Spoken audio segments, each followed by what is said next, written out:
This is Rev. Michelle Hopkins.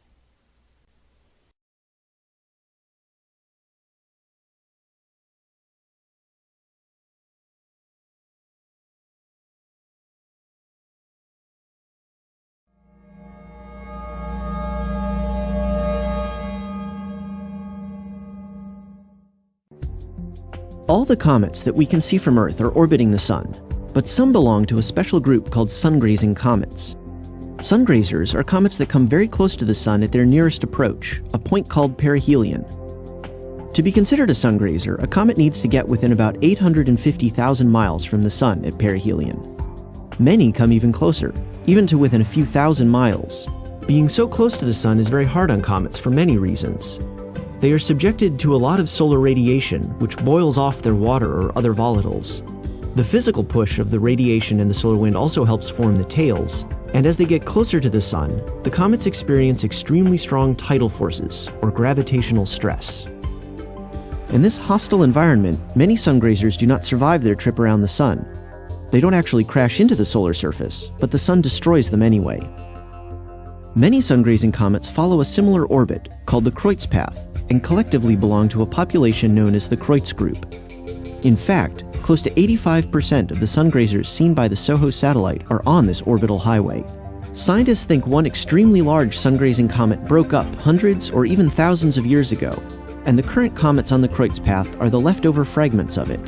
As clumps of remnants make their way back around the Sun, we experience a sharp increase in sun-grazing comets, which appears to be going on now.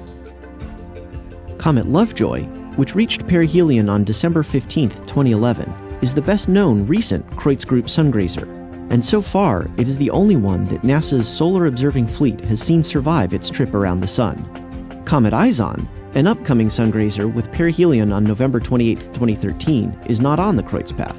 In fact, ISON's orbit suggests that it may gain enough momentum to escape the solar system entirely and never return. Before it does so, it will pass within about 40 million miles from Earth on December 26th, assuming it survives its trip around the Sun. All comets are great laboratories for scientists to learn more about our solar system, but sun-grazing comets can also help us learn about the Sun. Their tails of ionized gas illuminate invisible magnetic fields, so they can act as a tracer, helping scientists observe these normally unseeable features.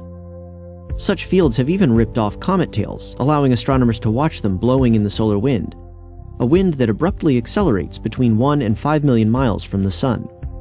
Because of this, researchers will be watching ISON and other sun-grazing comets very closely. And since we are in a period of high sun-grazing comet activity, scientists can expect many more chances to watch these beautiful, natural research satellites in the coming years.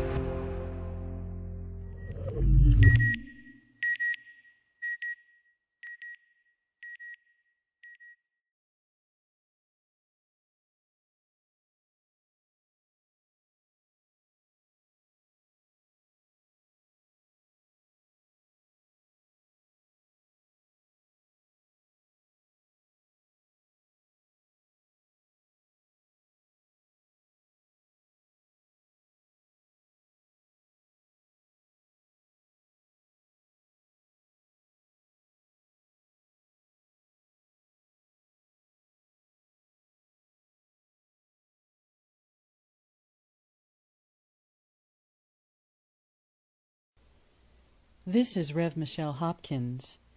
Thank you for watching, and God bless you.